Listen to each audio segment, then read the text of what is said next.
everyone, and welcome to Seriously Loco, the seriously crazy fan podcast for El Paso Locomotive FC, a proud member of the Beautiful Game Network, and brought to you, as always, by Icarus FC and Roughneck Scarves.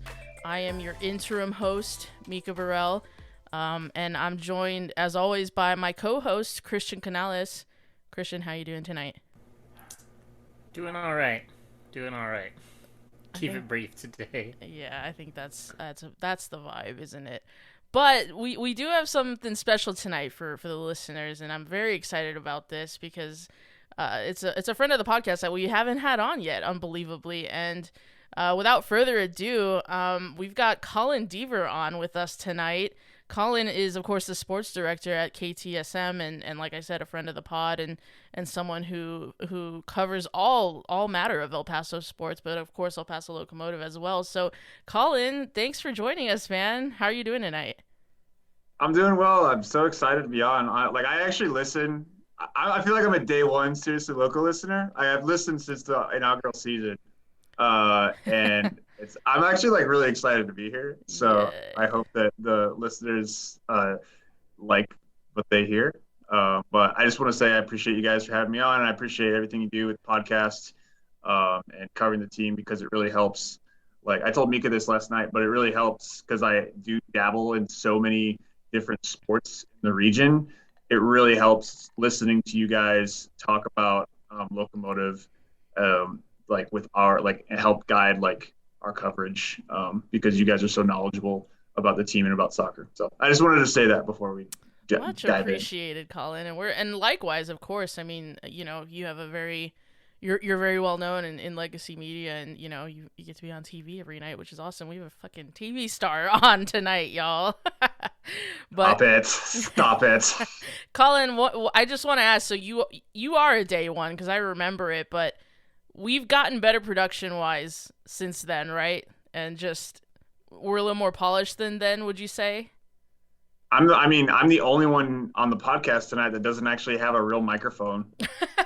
So yes, I would say good. Yes. You still sound I never good. I never thought the production quality was bad though. It always seemed like you guys worked hard to make sure it was good. You always had intro music. I don't know. I was never look at these noobs. I always thought it was a pretty good quality podcast. Well, shout out Phil Bakke, who couldn't be here tonight. Of course, Phil is still on paternity leave, as it were, but Phil is our producer most of the time. I've had to learn so much on the fly, and I will never take for granted all the stuff that he does and has done for the pod. But Colin, happy to have you on tonight, and you will get to experience sort of something that we always do at the top of the show, and that's Christian's question. So, Christian, do you have a question for us tonight, or are we just flabbergasted at these events? I have a question, and I think it's a good question because I feel like it's really going to resonate with the fan base. Okay. And my question tonight is, what the hell is happening to our club? That is my question tonight. I have nothing else, unfortunately. You might have come to the wrong place, Christian, because we're supposed to be answering that question. But, I mean, it's been a crazy week, and it is Wednesday. We're just barely halfway through it, and it's been absolutely wild. I mean, let's not even beat around the bush. There has been so much news coming out of El Paso Locomotive FC this week about outgoings. Past couple weeks, we've been clamoring for incomings. We have made some signings, and now there's some pretty shocking outgoings. The first of which, of course, is longtime central defensive midfielder and Tipperary's finest, Richie Ryan. Again, shout out Phil Bakke. He did some really excellent reporting yesterday, breaking the news that Richie Ryan has requested a transfer away from El Paso Locomotive FC after being offered reduced contract terms, being that his contract expires at the end of this season. Colin, I mean, when you heard this, when you saw it come across the timeline, what was your initial reaction? I was pretty shocked. Yeah, I mean, first of all, good job to Phil and you guys for hunting that down. Richie Ryan is just not a player on Locomotive. I mean, if you gave me a list of the teams, here's the roster, Colin. Which of these guys is going to kind of unceremoniously not be with the team anymore? He would be the last person on the list that I would have picked. I would have gone through every single other person, including the academy kids that have played this year, before I got to Richie Ryan, because he's the captain. He's a 21-year veteran of professional soccer all over the world. He's universally respected, not only by Locomotive players, past and present, by the media in El Paso, by media elsewhere, by coaches, fans, players around USL, and I would assume internationally. I mean, this is just not a guy that you would ever think you would hear something about. Loves the club, has been here since day one, and it was just shocking. I mean, I hope I described that well, but like it caught me off guard, and I mean, I had to track stuff down as myself as well, but it was just bizarre and strange to hear it about a guy as respected as Richie Ryan. Christian, I assume you kind of had similar sentiments as I mean, you were kind of on the inside track helping us, work on the story and whatnot, but when you heard it, thoughts? Yeah, it's just one of those things that absolutely leaves the deepest sinking feeling in the pit of your stomach, because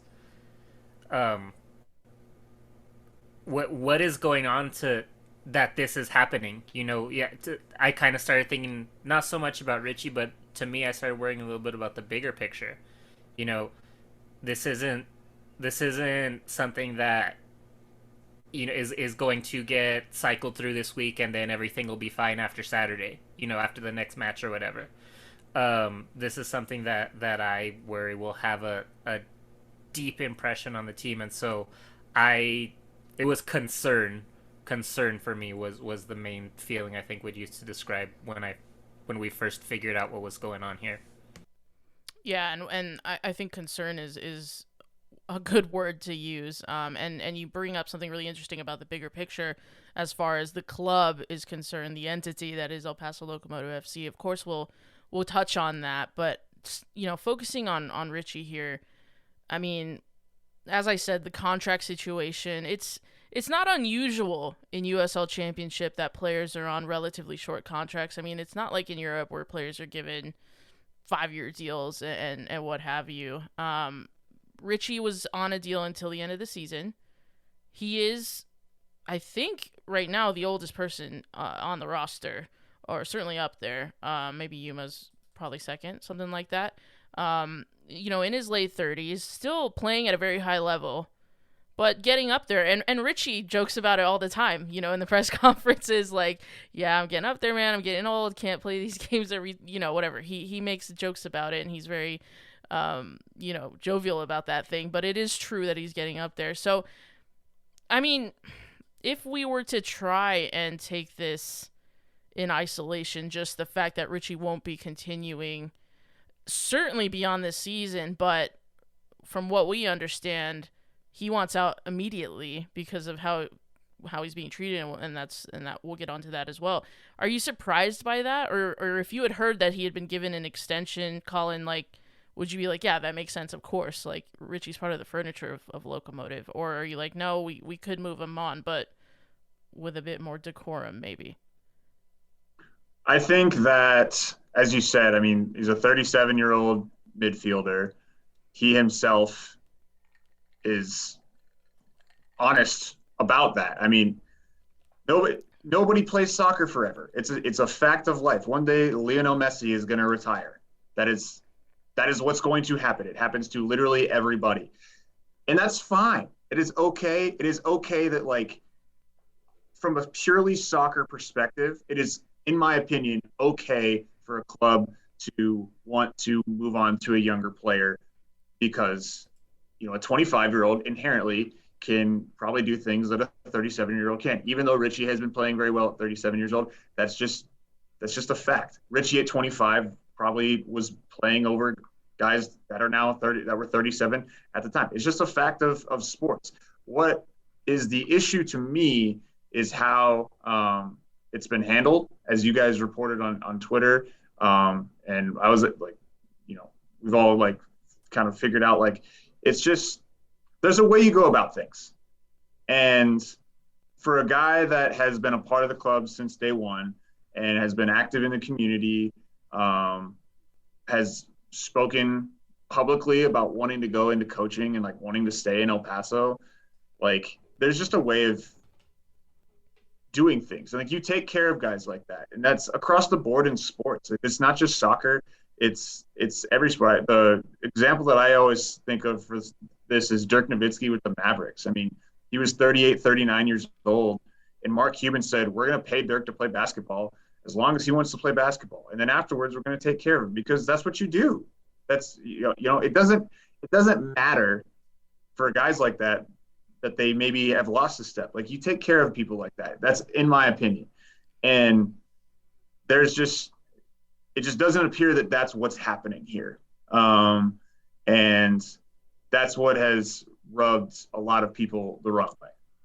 Christian, what do you make of the fact that the club apparently wanted to, or did offer, a approximately 30% pay decrease to remain with Locomotive? Is that fair enough for a player of his age, or is that a slap in the face? It's hard. This, I think, is the hardest, like, facet of this story to have a judgment on,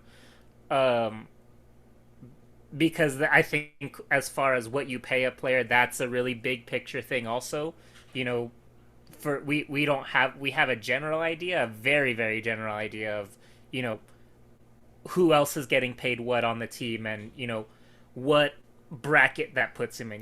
If 30% has him being paid as much as Philip Beigel, that's unacceptable. Richie is not a backup keeper. No offense to Philip Beigel, but it Sure. is what it is. Yeah. You pay a backup keeper something different than you pay someone who you have asked this season to do way more than 95% of other players who have had the miles that Richie does on them to do.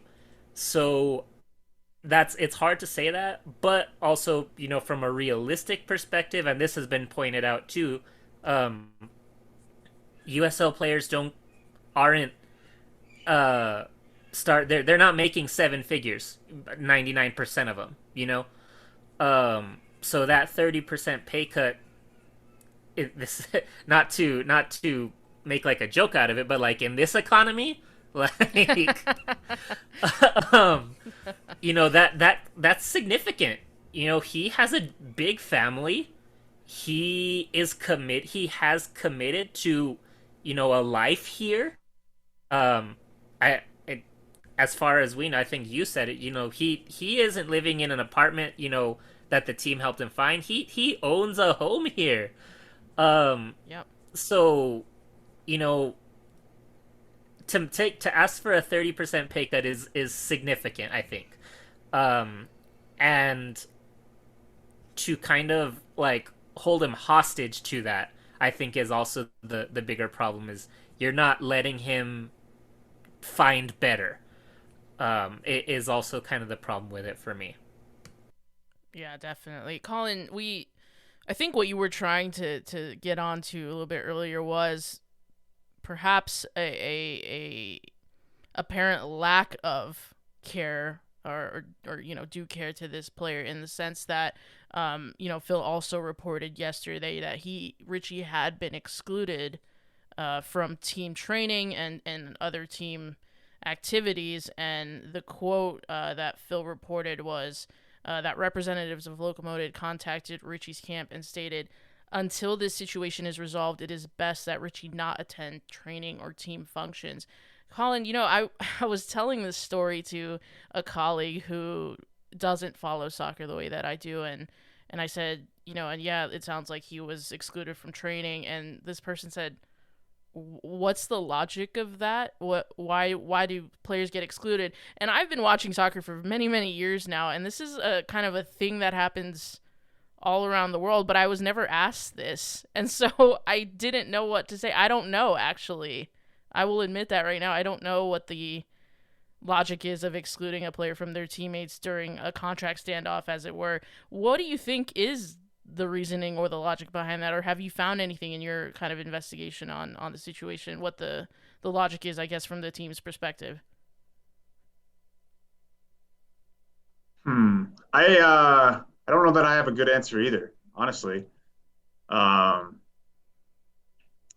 I think it could be, and then this is just me opining again, but Yeah. it could be strategic on behalf of the club to, try to like say, hey, let's say, let's tell him he can't come to training, and maybe try to hardball him into taking the deal that they want him to take, as opposed to not taking it, or trying to go to a different club. I don't know. That's just purely a guess. Sure. On my part.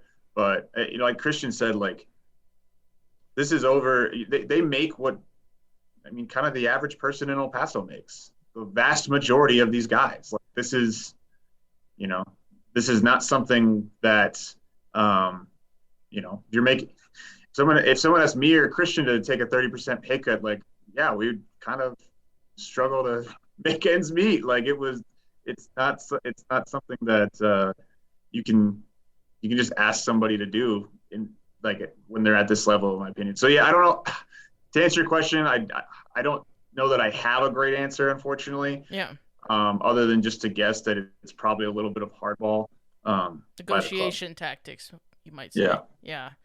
Christian, you use the word. Sorry, go ahead. I was gonna say, let me ask you, Mika, just because you have a better grasp of kind of the transactional side of soccer.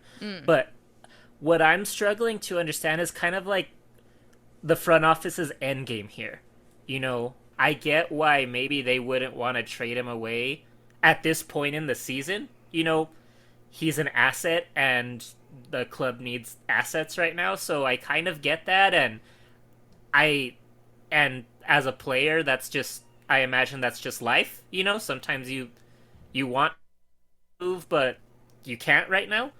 But like, at that point, why not just say, hey, it's not going to work out, and so you're free to walk at the end of the season? Why extend this offer that seems insulting? Like, what is the point? Yeah. That seems to be the instigating factor here. I don't know if there's other things that I'm missing, or other reasons that the club would have denied, a trade, or not entertained trade requests from Indy, what we're hearing right now. But do you have any more insight to that? Yeah, of course, we only know so much.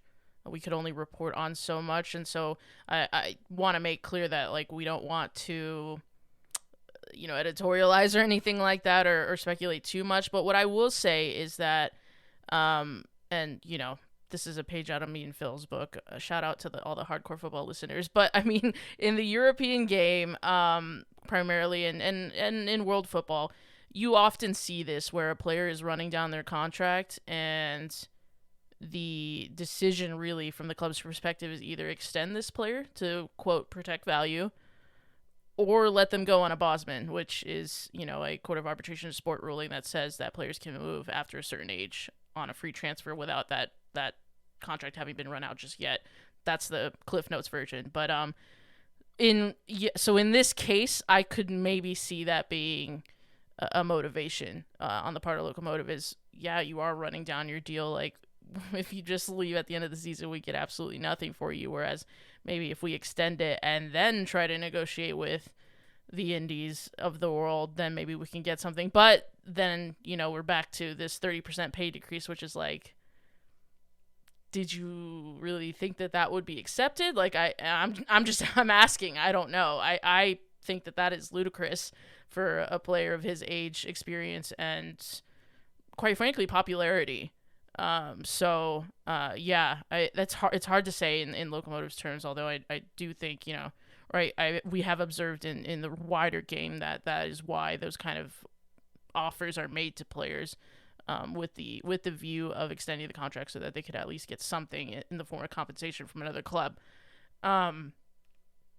So yeah, it could be that, but who knows? And you you touched on it, Christian, earlier, and you used the word hostage, and I think that's the I don't know. I guess that's the ugly part of this is that he's been, and we'll have an update on that because from what we understand, today, the club did finally respond to Richie's camp, and they are working on a scheme of training where he can train still alone, but with a coach, and there are people in Richie's corner that it is their view that is what's required under FIFA rules and whatnot.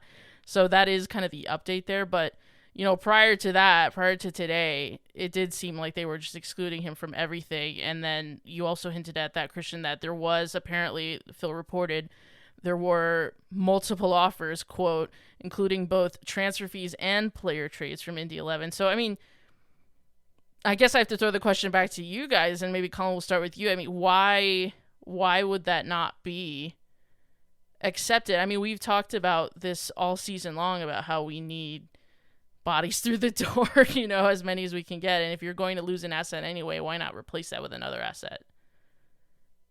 Well, that's the part of this that I really am struggling to grasp too. Like, all right, he's turned down the contract and you've decided to bar him from practice. Clearly the relationship is kind of falling apart, kind of being putting it mildly. Things are falling apart between the two sides. Just let him go. Let him go, be in a situation that's better for him and his family.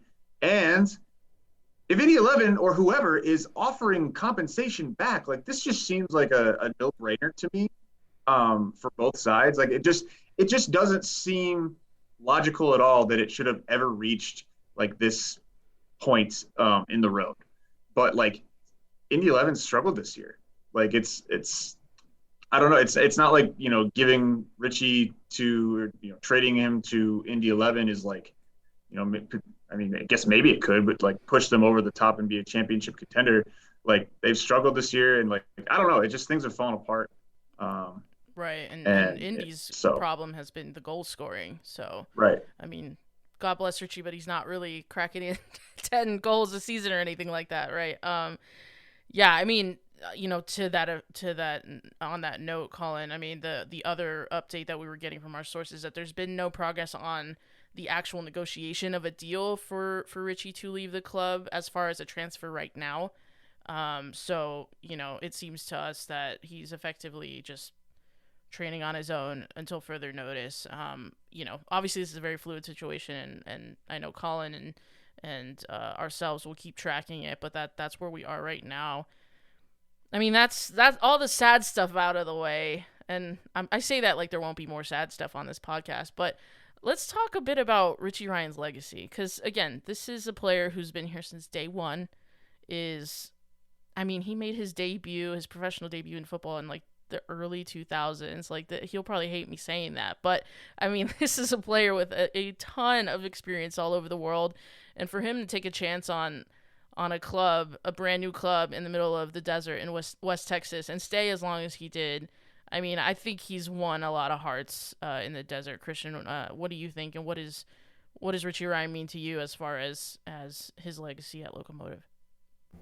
Yeah, I mean, Richie is the guy,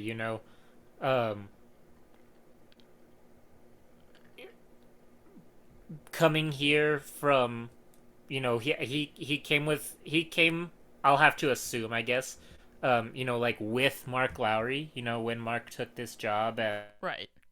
I'm sure it was hey Richie, do you want to come do this with me? Not necessarily,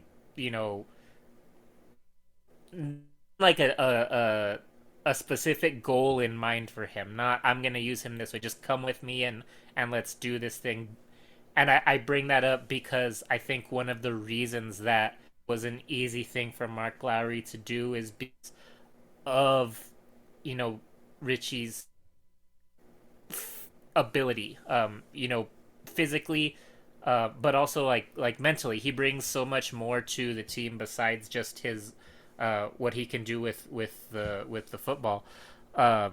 He's a leader, kind of a natural leader at this point, and then that's something that I'm sure he has developed over his career.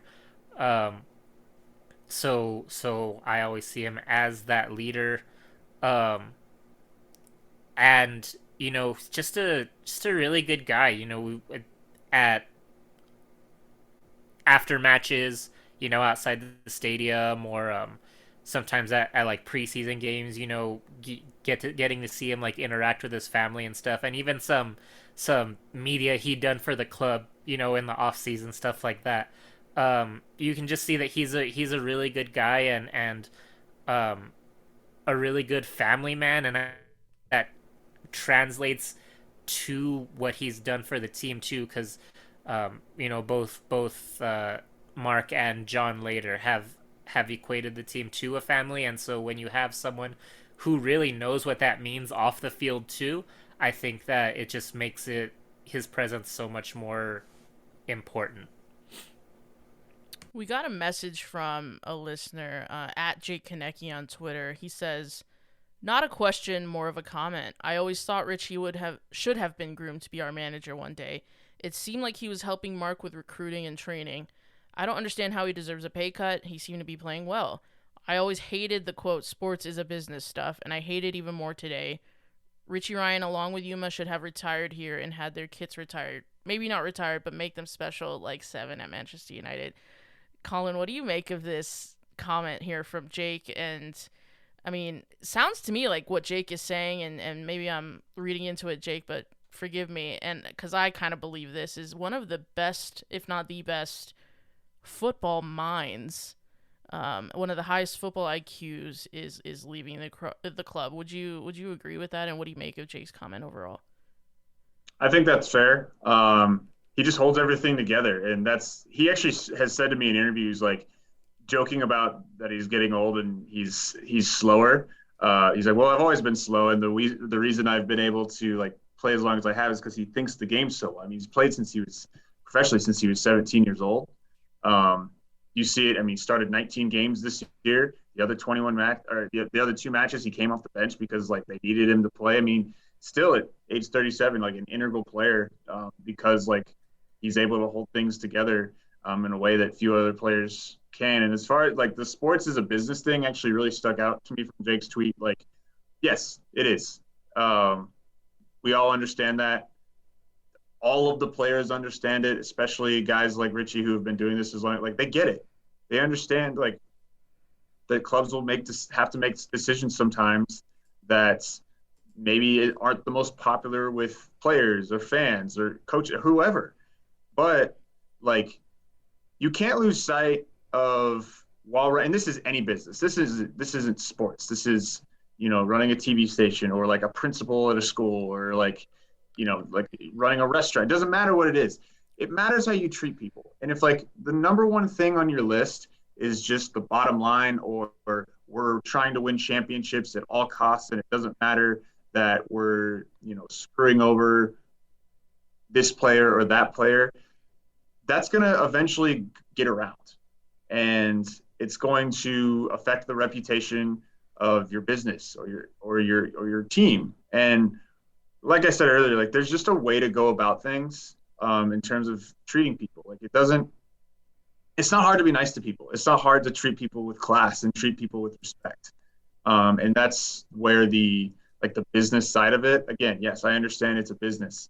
You will have to make decisions that are unpopular at times, but in making an unpopular decision, you can also do it with some decorum.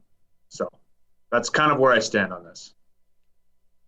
Yeah, you use that word decorum, and I think that's really well said, Colin, about, it doesn't matter what business you're in, like it costs nothing to treat people with respect. We had another question from at NickGo11 on Twitter, and he said, how do Richie's and Seba's, which we'll get onto. Situations affect player recruitment going forward. I've already seen other USL players comment on it. That can't be good for business. And what Nick is referring to is a tweet from none other than Rodrigo Lopez, who said, any team would be blessed to have Richie's talent. Hope he lands somewhere and is treated as he should. Christian, you're a big Roro fan. You've long wanted him to join Locomotive. This is no, I mean, I think he's right. Do you think he's right in what he's saying here and the kind of implications of this statement? And what do you think that it means for our recruitment, as Nick is asking? Yeah, absolutely. It's a really bad look, to know that, this isn't happening in a vacuum. These things are far-reaching, and even without us, breaking this story, you see after the matches and stuff, the way these players interact with each other. If you take a second and think about it, you realize that this group of USL Championship players, it's a really small world. Everyone knows everyone. It like you don't need 6 degrees of Kevin Bacon to figure out who has played with who. You can do 1 degree of Richie Ryan, and you can connect these players to each other. So when things like this are happening, it's a really bad look, and to kind of call back to what Colin was saying about the sports as a business and all that. That's all well and good, and I think that and this stuff happens all over, but I think that part of the stigma of American sports is that the people that own these teams own them to make a profit, and that's not necessarily how it's done in a lot of other places. There's European teams that you can make a list that yes, it's clear that is the key motivator there, but that most 99% of American sports teams, it's definitely a let me see how much I can boost the bottom line with that. That's the guiding factor for every decision that's made. And if you think about that, outside of sports, what you think of some of the most successful corporations in America, you think of a place like Walmart. And yes, the suits at Walmart are doing fantastic. Everyone wants to be, who wouldn't want to be CEO of Walmart, shoveling money, but who wants to, and I don't mean to offend anyone, and I hope this doesn't, but who is lining up, who wakes up and says, I want to go work at Walmart, because of the things you hear about how they treat their workers. Yeah. And yes, they're very successful. They make tons of money, but the boots on the ground, how are they getting treated? So that's kind of how I see it here is I don't want to go there. Because even if these last 3 years the team has had a lot of success, even if this year was going better for us and we were very successful, at what cost to the people who are actually doing the work? Yeah, no, well said. I mean, what we usually talk about on this pod is about what's going on the pitch, and we think of Locomotive as a sporting a sporting entity, but does Locomotive the business, Locomotive the organization, Locomotive the front, whatever you want to call it, the front office, whatever. I mean, Colin, is there a problem here? Because you did some reporting back in the day on Omar Salgado's exit from the club. He was not, to my knowledge, I don't believe that they ever announced that on, they never did a graphic or anything on Twitter. Same thing with Chiro and Toko. A season or two ago, we had sources telling us that Niall Logue was deeply unhappy with not having been able to make an appearance for the club and then being unceremoniously moved on. Brian Rebellon and Nick Ross were steady liking tweets last night about this Richie saga, and we even had... There was even an agent of, I believe it was Andrew Fox's agent and Logan Ketter's. Is that right, Christian? Correct. He said, something to the effect of, this is not the first time that this has happened type thing. I mean, all this taken in the aggregate, Colin, is there an issue here? And I'm sorry to throw the big one at you, man, but, what's kind of your take on that? I think that to say it's an issue, I don't want to go that far yet. Okay. I think that would be a little irresponsible to say right now. However, I do think that, like, Andrew Forrest needs to answer questions publicly about this. Like, what's going on, man? And I have reached out for comment and was told there won't be one right now. I think you guys got the same thing. Yes, that's right. Yes, we did reach out and we're told there's no comment. So yeah, and they're not talking about it right now. And to their credit, they typically, to their small credit here, they typically won't discuss like contractual things about players until things are wrapped up. Like, and that is across the board with professional sport. Like that's common practice. So like, I'm not necessarily mad at them right now for like taking that stance. But when this is all sorted out, they're gonna have some questions to answer.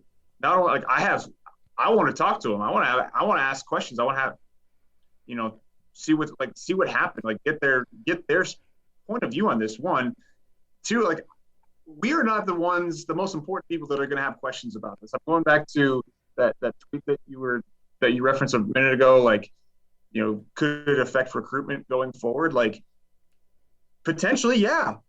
Yes, I think it really could. Like the questions they're going to have to answer they're going to have to answer to some more important people than Colin Deaver at KTSM or those Seriously Local podcasts. Like, there's going to be players that, see what happened to Richie Ryan or hear about it that are going to say, what the hell's going on? Like what in the world is happening? And they're going to have to answer those questions. And those are hard questions to answer. You recalled like Omar Salgado a couple of years ago. I went and did a story with him about like basically him trying to come back from his ACL injury. And then he said, I haven't heard from the club about what's going to happen yet. And I reached out to the club and they went on record that they actually went on record to that time and said, yeah, we're not bringing him back. But they hadn't told Omar that. Omar found out from my story. And that's what I go back to, like the decorum of this. Like, again, it's fine if you don't want to have a player there anymore, coming off an ACL injury. That's okay. Like from a business, it's a business decision. This is a business. Like if that's the choice you make, okay. But step up to the plate with it. Be forthcoming about that. And that didn't happen with Omar. Again, it doesn't appear like it's happening with Richie. So like I think there's going to be questions that need to be answered, by the front office, and maybe we never get them. But I think that like people more important than us in like the soccer game will be asking those questions, and fairly so. Yeah. Well said, Colin. I mean, we'll just have to wait and see what else happens now. As we said, right now, it does seem that Richie is, at the time of recording Wednesday night, July 20th, we have not heard whether he will actually get that transfer to Indy 11 that he was working towards with his representatives. It just seems like, he might be forced to run down his contract, but that can all quickly change. And of course, if Seriously Loco, and I'm sure Colin, if you ever find anything out, we'll report on that. But that, of course, that wasn't the only like terrible thing to happen this week. We also got news that Sebastian Velasquez is departing the club, and that was made official today. I think you reported on it. We reported on it yesterday as well. I think Rachel as well at KVIA reported on it. I believe you, Colin, were at training and asked Hutch about it, and he may have given you some insight on why that move has transpired and how it's quite a bit different actually from Richie's proposed exit. What's going on there with Sebastian Velasquez? Well, I don't know totally why this situation has played out differently. I'll say that off the top, but yeah, Sebastian and Richie were not at practice on Tuesday, and I specifically asked about Sebastian because I've kind of heard like some rumblings, and you got the head coach right there, so might as well ask him. And yeah, he said like they were in talks to like kind of basically release him from his contract, and that he was going to be trying to go overseas. Hutchinson said that on the record. So like it looks like, and then obviously Sebastian announced today that he's officially leaving the club. So I would imagine he'll announce at some point where he is going. But yeah, so he's out of there. And I mean, it does seem like Hutchinson said it, and like Sebastian was it seemed clear on social media, like he's upset that he's leaving again because he likes living here. He has a house here. He just moved his mom here, but like it's also a little bit more of an amicable separation, and it's just kind of like what's best for everyone. And that's why it stands out to me, because it's like, all right, well, you're doing it for this guy, but what's the difference with the other midfielder that you have that's kind of trying to get out right now? It's so interesting, like the stark contrast with how it's being dealt with right now. So yeah, it certainly is. It's I think pretty bizarre, and I think a lot of fans are just totally flummoxed by the situation. I mean, we didn't really get to talk too much about Richie on the pitch because I think there's just too. In his case, I don't know that it's really that important. But Sebastian, obviously, he's had 2 stints at the club. This first stint, very influential, scored a lot of important goals for us.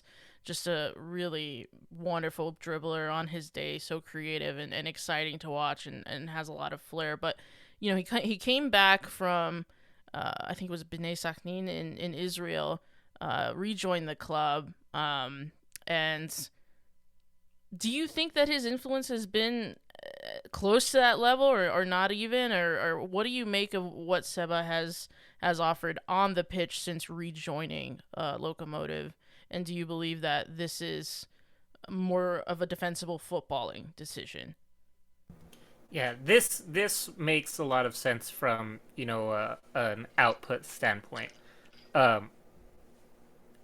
Being totally honest, after his injury that he was recovering from when his first departure happened, he has never been the same. Obviously, we couldn't watch any of his games when he was playing in Israel, but from the stats that were available to us, steep decline. And since he's appeared back in USL, same thing. So the quality has not been there. Some days, he puts in a shift. A few sprinklings of the talent that was there every now and then, but also lately just a couple of shockers. Recency bias, but the biggest thing that's coming to mind is at the end of was it Colorado? Yes, where he dribbled away from an empty net, more yes, or less. Yeah, it was, I think, all 3 of our attacking players against 1 defender and the goalkeeper. The ball was passed to Velasquez inside the box, and he chose not to pass it to the next open teammate, not to shoot the ball, but to continue dribbling it away from the net. And so the confidence appears to not be there either. So, for all the things that he did on a personal level for the city, excellent, thank you, and everyone sincerely appreciates that. But football is not where it needs to be anymore. All right. I mean, unequivocal on that one. Colin, do you agree? I mean, I know you're not diving into the XG like we are, but I mean, do you agree about Seba's influence or lack thereof in his second stint with Locomotive, and do you think that that's got anything to do with John Hutchinson's tactics? Because one thing that's come up a lot is this Dylan Mares, Sebastian Velasquez conundrum. Like, can you really play both? What do you make just overall of his second stint at Locomotive and kind of that question about it from, you do know soccer, but, just maybe you're relying more on the eye test. Injury plagued would be the term that comes to mind the most. Okay. I think that's like, I think that's just the thing that he's struggled with the most, like since coming back, and like, there's some I mean, he came back from Israel in 2021, was healthy. I think he played like 2 games and then got hurt again, and then a similar situation this year. I mean, it just felt like he just hasn't been able to play that much because of injuries, which is tough for him. And obviously, like if you're injured or you're just coming off an injury or you're playing through an injury, like obviously that can affect your like how you're playing and affect your confidence. So I think that would be like my read of his like playing, style and abilities for the most part. As I think I said off the top, I would never claim to be like an X's and O's wizard when it comes to the beautiful game. So I will leave that to the 2 experts here. But I just think like, yeah, it's hard to play through injuries in anything. And I think that's probably what's affected him the most. And like Christian said, I mean, pretty beloved just as a human being, like by fans. And I mean, we really like him in the media. I will never forget like him being here for 2 weeks in 2019 and like helping organize like a huge fundraiser for the kids soccer team that was outside Walmart for August 3rd. Like I don't know, like that, you just don't see people do that. Like, especially somebody who's been around and living in the city for 2 weeks. Like that to me will just always come to mind more than his play as a soccer player. Like his character as a guy, like that he just cares for people. Like he genuinely just was like wants to know how you're doing and like wants people to like be happy. And that's what'll stand out more to me than like his like soccer at Locomotive. Christian, do you agree? Is Sebastian Velasquez leaving behind a warm kind of legacy, one that's very rooted in community and love for El Paso and the fans? Yeah, there's no doubt. You see on social media, when he's not playing, everyone's wondering where he is, or like when when he left the team the first time, there was a mass clamoring for his re-signing. So yeah, definitely a fan favorite, and I think a lot of people in the city will miss him, and who knows, maybe in a year he'll be back here. In 2 years, like we said, this USL universe is a small one.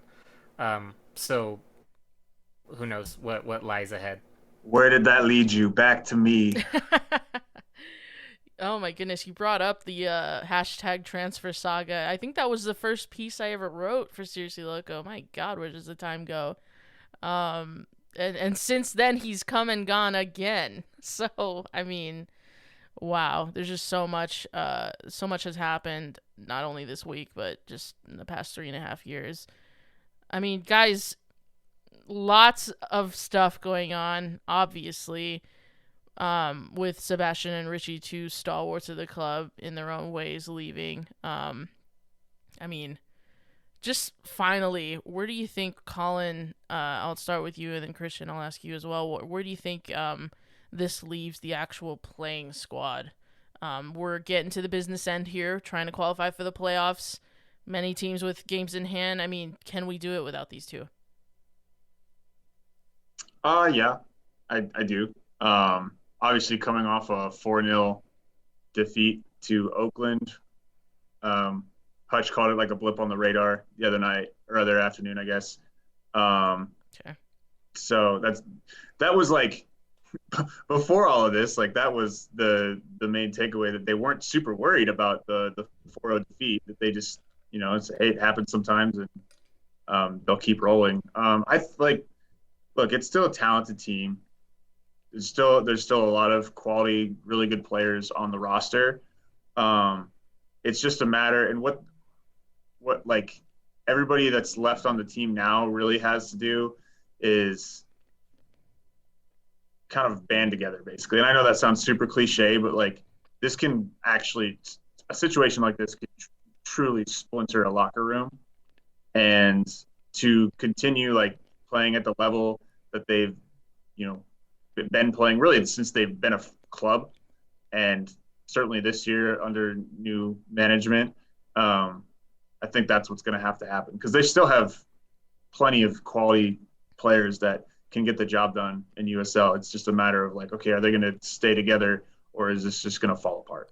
So, and I would lean towards them being okay, because there's enough adults in the room over there, and players that have been around and like know what they're doing, that I think they're going to be okay. But I think it's probably been a rough few days for everyone over there. It probably will be, the next few days, but I think that eventually it's going to be okay.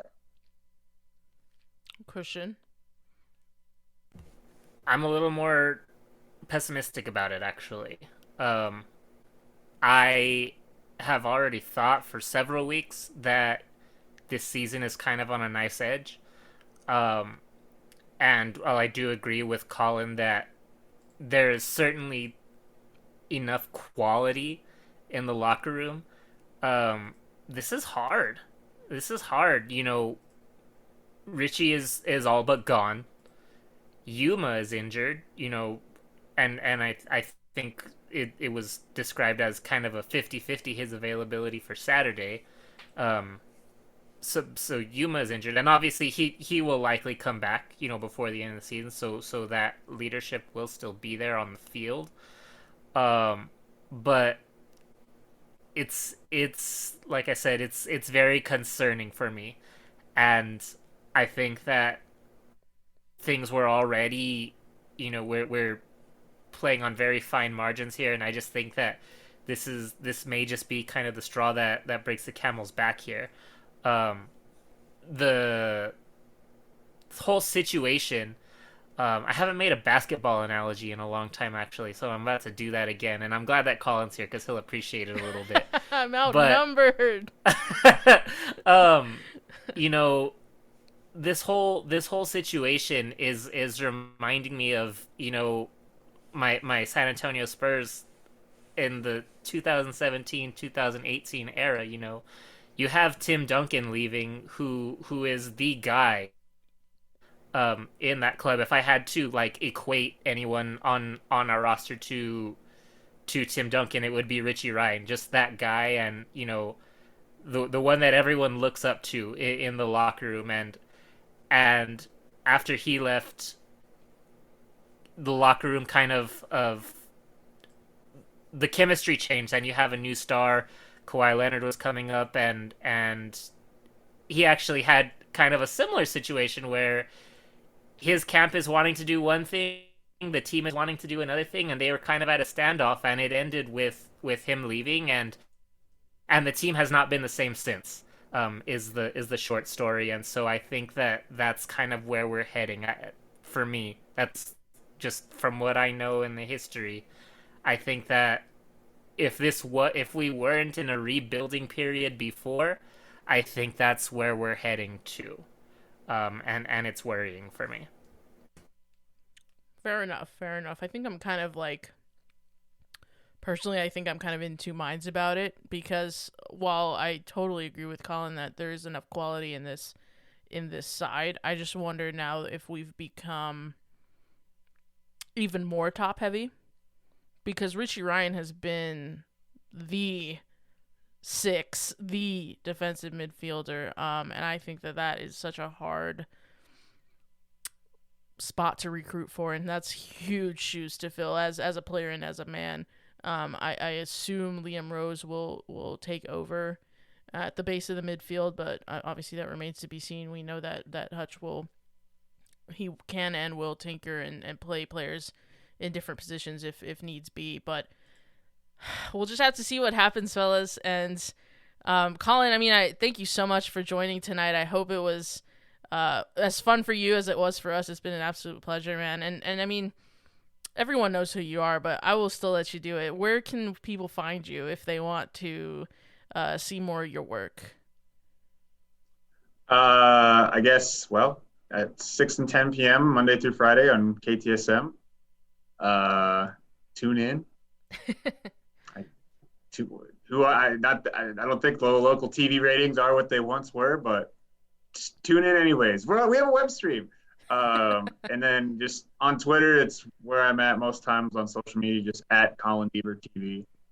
And thank you so much for letting me come on and espouse some hot takes with 3 Z's. Yes, man. We'll have to do this again if you're not too like scared off by the experience. Well, Colin Deaver, ladies and gentlemen, like he said, you can find him on TV, literally on KTSM at 6 to 10 p.m. and on Twitter as well. Colin, thank you again, man. Thank you for having me. So now we're going to take a quick break and decompress and try to get our minds right to talk about some actual football that's coming up this weekend against San Antonio FC. Welcome back to Seriously Loco. Mikka here with Christian. And again, we just want to thank Colin Deaver from KTSM for coming on the show. It's always great to talk with Colin. And surprised it took us this long to get him on the pod, but he's been a good friend of us here at Seriously Loco for a really long time, and obviously a great guy and a great journalist. Just a lot to chew on from that first 40 minutes, I'm sure, for our listeners. But if you're still here, there is still football to be played on the pitch. And obviously, we absolutely got hammered last time out against Oakland 4-0. Didn't even get to touch on that because it just doesn't feel that important right now. But there is a game this weekend at home, the beginning of, I think, a 2-game homestand against the best in the West in San Antonio. And the East. And the East? Oh, well, damn. the following. Oh, the following game, yes. Yeah, sorry. But yeah, it's the best in the West coming to the swap in a Copa Tejas matchup against San Antonio FC. Christian, do we have to win this game? Not just for our standings, but to stave off even more polemica, shall we say, and toxicity. I think for this, I think they're different answers, honestly. Okay. I think for our standings, to be able to feel like we still have a grip on the season, I think we do have to win. I think we have to win out, and I know that's a giant ask, but I think it's what it's gonna come down to. Like I've been saying, the draws to teams that we should be beating and losses to any team, I think they just hurt so much more at this point in the season. So yes, I think that if we want to have a serious chance in the playoffs, yes, we have to win. As far as kind of just keeping the team alive, I think we just have to not be embarrassing. Because facts are facts. San Antonio is the best team in the league right now as far as like points per game go. So to lose to them is not that far fetched. But we can't lose 4-0. That can't happen. We have to play a really good match. Regardless of the result, we have to play a really good match, or I think it's going to turn into the beginning of the season again. As we've seen, a lot of fans are upset right now, and like for once, it's about off the pitch stuff, and so if the on field isn't there either, like, what are they going to support? For sure, yeah. I mean, getting on to the actual opponent, San Antonio, I mean, Alan Marcin's just done an incredible job this season and throughout his tenure, to be fair. How do we solve a problem like San Antonio FC? Because they are by far one of the best defensive teams in the entire league. That's Western and Eastern Conference. Have only conceded 14 goals. I think that is the least conceded in USL Championship. And they keep clean sheets for fun. I mean, they just kept 2 consecutive clean sheets against 2 very good teams in the East, in Atlanta United 2 and Charleston Battery. Kept another clean sheet against Switchbacks, who, started to falter when they met San Antonio. Very, very good results in their last 5, 4 wins and a draw. They're going to be feeling themselves coming into the swab. How do we do it? I mean, how do we break down this San Antonio mass defense? I think it's a matter of doing the unexpected. And I think this is a match where Eric Calvillo needs to play, and I guess now we know he will. With Velasquez's departure, I think this match needs Eric Calvillo and Dylan Mares, because I don't think we're going to break them down. I think if we score, they're going to be stunners. Just shots taken early, or set pieces. Maybe we seem to do all right with set pieces. So I think that it's not going to. The tactics have to be defensive, I guess is what I'm trying to say. The tactics have to be, don't let them score, and do whatever, schoolyard bullshit on the offensive side. Yeah, it's gonna be tough.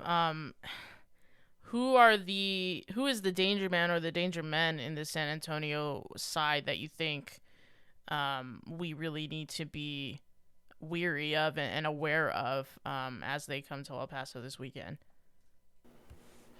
I mean, Justin Dillon's always, a pain in the butt. I think last time that we played them, he came on as a sub, I believe, and I don't remember if we dropped a win to a draw, or if we were hanging out for a draw and dropped it to a loss. But he's a giant, and it's easy to find him.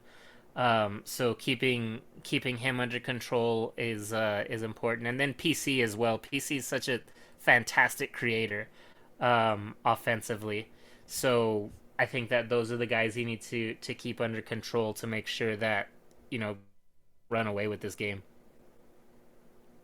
Yeah, I'm gonna call out someone in the San Antonio backline, which you don't typically think of as a danger man as far as attacking. But I mean, Mitchell Tainer having an incredible season as one of that back 3, really one of that 3-headed monster that's keeping all these clean sheets. Been amazing defensively. On top of, he's got 4 goals, 1 being from the penalty spot, and another, I think, an assist as well. So, I mean, right up there as far as goal contributions, which I guess says something about San Antonio as well, in that, they really don't have to score a lot of goals to get all these results. They just keep it very, very tight at the back. And I think Mitchell Tainer has been nominated for like a half-season Team of the Year spot, if I'm not mistaken. So he's been incredible, but I mean, there's so many players up and down this roster that El Morcino is really getting the most of, like Connor Maloney, Fabian Garcia, Collier. It's a good team,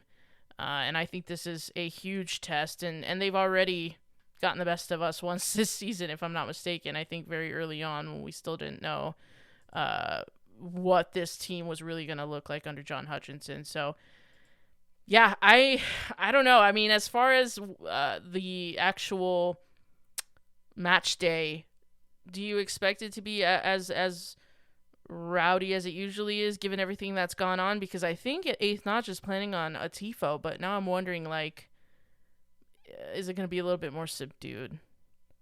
Yeah, that's interesting. I am very curious to see what it's going to be like. I imagine it'll be pretty similar to the way things have been this season.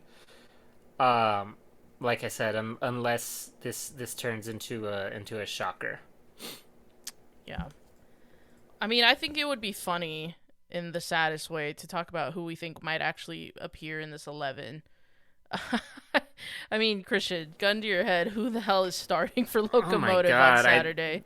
It's become so hard this season to even keep track of like who's available for selection between injuries and red cards. I mean, Lucho back, right? We played without him in Oakland. That was his suspension match. Right. Yep. Yeah, so and then who knows with all the new signings who's fit to start and all that kind of stuff. But I imagine we'll see Lucho and Gomez, um, and maybe Manny. Manny's playing, right? Like he didn't re-injure himself. Yeah, he appeared. He got 45 minutes against Oakland Roots. Did he start or did he come in the second half? I'm forgetting. Oh, that I don't remember. I think Let me see. he was a sub. Okay. Yes. But I'd love to see him start again. I would love to see him start again. But yeah, I think that'll be I'm hoping that'll be the attacking selection, and then the midfield is where it gets confusing now. Because like I would love Calvillo and Mahrez, doing the attacking part of the midfield, but with Richie, I'm assuming contractually he's still available, but like when would he why would he want to come out and play? What happens there? What happens to the Six with this situation? Does Liam make his debut? Does Ander come back in the squad and fill in there? Who knows? But if I have to make a decision, I'll say Liam. So we get Calvillo, Mahrez, and Liam in the midfield. We know Borelli most likely not going to be there, so our fullbacks, we're another fullback to worry about because I guess we'll see Hines. Yep. That's what I think. And then Fox and Boehner again. Maybe Payares. I'll say Fox and Payares just to do something wacky, and then we'll probably see Zacharias right back. I think that's about right. Yeah, and I would agree. I think obviously the Richie sized hole is the one that everyone's gonna be training their eyes on when it drops, when the lineup drops. I think it will be Liam Rose. I think it'll be a baptism by fire. I think John Hutchinson really wants to play him. And now that he's finally gotten through all the administrative issues and is ready to make his debut, I think he will do.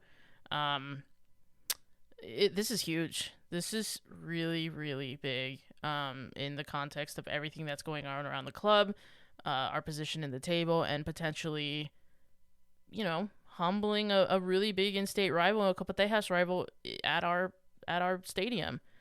We do know that San Antonio's fans there are some that are traveling. Shout out Harry. I know he's wanting to have a couple drinks with Eighth Notch, so I know Eighth Notch will be super welcoming to San Antonio people as they were when our guys went down there. So our guys and gals, that rather. And yeah, it'll be an occasion. I'm not gonna say a good one or a bad one necessarily, but it'll be something. This is a very, very strange week in Locomotive history. And we got to get back to the football on Saturday and try to put together a result. But Christian, if you had to predict how this might go, what do you make of your club against your former hometown club? If that's fair to say about San Antonio. No, they weren't. My former hometown club was the Scorpions. I don't recognize this team. Oh, okay. The Phoenix club. But man, this sucks. I'm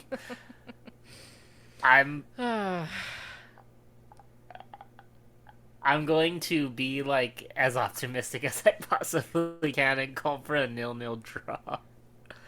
That's just the kind of week it's been, I just trying to survive this weekend. I think that's going to be the story of the weekend, is just trying to survive. Okay. I'm a little annoyed with how things have gone this weekend. As a fan, I'm taking off my like quote journalist hat, and just as a fan, I'm very disappointed with what's gone on, and I'm gonna take that out in the tiniest, pettiest way right now and predict a 1-0 loss for Locomotive, unfortunately. And that does stem from the fact that I do think San Antonio is a better side, and I think they might be able to take advantage of the turmoil at Locomotive right now. But as we know, when I predict or when I talk bad about things around the club, the opposite tends to happen. So who knows? Maybe I'm just doing a bit of reverse jinxing. But I would not be surprised if we get completely canceled out by this San Antonio defense. And so I think this might be one of the very first times, if not one of just a handful of times, that I'm predicting a loss live on the air. So it is what it is. Yeah, we'll see. Of course, I'd be delighted if we won. Obviously. Yeah.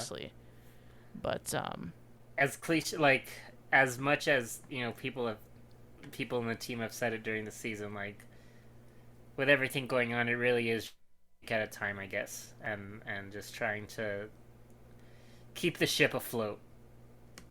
Yeah, definitely, man. Well, Christian, thanks for being here tonight. I hope I asked Colin, but what about you? Was it cathartic for you to talk through all of this? I don't know. I think I was angry / worried before, and now I'm just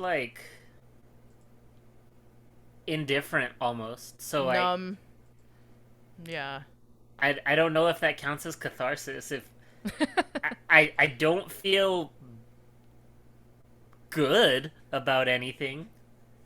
I don't feel anything at all. Deep. No, I think that is. I think people listening to this can certainly understand that if they've been following what's going on. But Christian, thanks for your time, bud. Guys, we'll see you on the other side Saturday at Southwest University Park. We host San Antonio FC in a Copa Tejas match. I forgot to mention at the top of the show because it was completely not important, but it is kind of important. Icarus kits are ordered. So you should have gotten some emails from us confirming your order. Phil is collecting payment. If you need to pay cash, we will be at the game, and either Christian or I will meet you all to collect that. So we'll have more details on that on our Twitter, on our Facebook, and we'll email it out as well. But those are on the way. So thank you all for supporting us. It's really touching, especially with everything that's happened this week, just to see the interactions and the appreciation that people have shown for just Phil's reporting and us doing our thing. It's flattering. It really is. And we do it because we love the club and we love just doing this for you guys. So thank you all. But until next time, stay loco.